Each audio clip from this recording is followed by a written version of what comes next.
Hello friends, Shyama's വ്ലോഗിലോട്ട് എല്ലാവർക്കും സ്വാഗതം. അപ്പോൾ ഞങ്ങൾ രണ്ടുപേരും കൂടി ഇന്ന് പല്ലശ്ശേന കാവിലൊന്ന് തൊഴാൻ പോകാമെന്ന് വിചാരിച്ചു കേട്ടോ. അപ്പം ഞങ്ങൾ രണ്ടുപേരും കൂടി ഇങ്ങനെ പോയിക്കൊണ്ടിരിക്കുകയാണ്. അപ്പോൾ കുറച്ച് നാളായി അമ്പലത്തിൽ പല്ലശ്ശേന കാവ് പോയിട്ട്. അപ്പോൾ ഇന്ന് ജോലി കഴിഞ്ഞ് വന്നിട്ട് ഒന്ന് പോകാമെന്ന് വിചാരിച്ച് ഞങ്ങളങ്ങനെ പോയിക്കൊണ്ടിരിക്കുകയാണ്.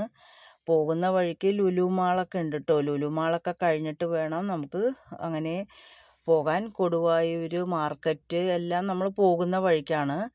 അപ്പോൾ ഞങ്ങൾ കാക്കിയൂർ മഹാശിവക്ഷേത്രമാണ് കേട്ടോ നിങ്ങൾ കാണുന്നത്. ഞങ്ങളവിടെ കയറാനൊന്നും സാധിച്ചില്ല.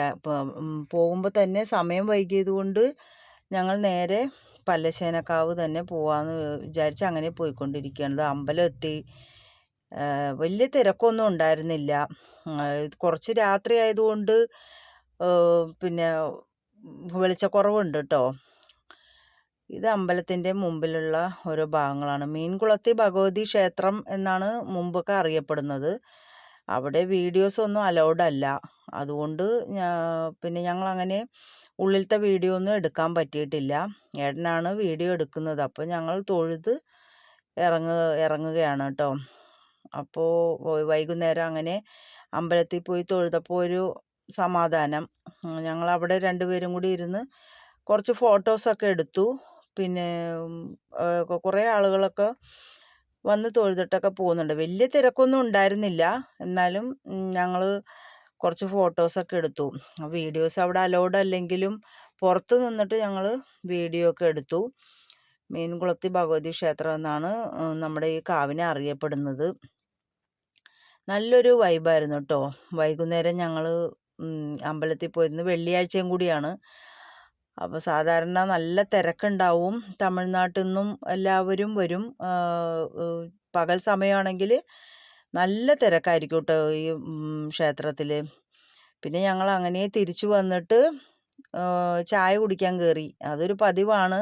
എവിടെ പോയാലും ഞങ്ങൾക്കൊരു ചായ കുടിക്കുന്നത് ഒരു പതിവാണ് ഞങ്ങൾക്ക്. പിന്നെ എന്തെങ്കിലും കഴിക്കണമെന്നൊക്കെ എന്നോട് ചോദിച്ചു. ഏട്ടൻ ചോദിച്ചു എന്തെങ്കിലും കഴിക്കണോ, ദോശയോ ഇഡ്ഡലിയോ അങ്ങനെ എന്തെങ്കിലും. അപ്പം ഞാൻ വേണ്ട, എല്ലാം വീട്ടിൽ ഭക്ഷണം എല്ലാം തയ്യാറാക്കി വെച്ചിട്ടാണ് പോയത്. അപ്പോൾ പിന്നെ അതുകൊണ്ട് ഞങ്ങളൊന്നും കഴിച്ചില്ല. ചായ മാത്രമേ കുടിച്ചിട്ടുള്ളൂ. പിന്നെ അമ്പലത്തിൽ പോയി തൊഴുതിട്ടൊക്കെ വന്നപ്പോൾ നല്ലൊരു ആശ്വാസം, മനസ്സിനൊരു കുളിർമയുണ്ട്.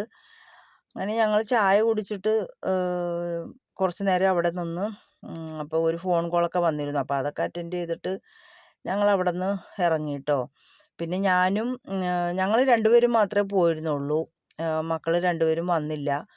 അവർ കോളേജ് വിട്ട് വന്നതിന് അവർക്ക് അവരുടേതായ കാര്യങ്ങളൊക്കെ ഉണ്ടാവും. അതുകൊണ്ട് അവർ വന്നില്ല. പിന്നെ ഞങ്ങൾ രണ്ടുപേരും തിരിച്ചങ്ങനെ അമ്പലത്തിലൊക്കെ തൊഴുതിട്ട് തിരിച്ചങ്ങനെ വരികയാണ്. കഞ്ചിക്കോട് ബൈപ്പാസാണ് കാണുന്നത് കേട്ടോ. അപ്പോൾ അവിടെ നിന്ന് അങ്ങനെ നേരെ തിരിച്ച് ഞങ്ങൾ വീട്ടിലെത്തി. അപ്പോൾ ഇത്രയേ ഉള്ളൂ. Tata bye.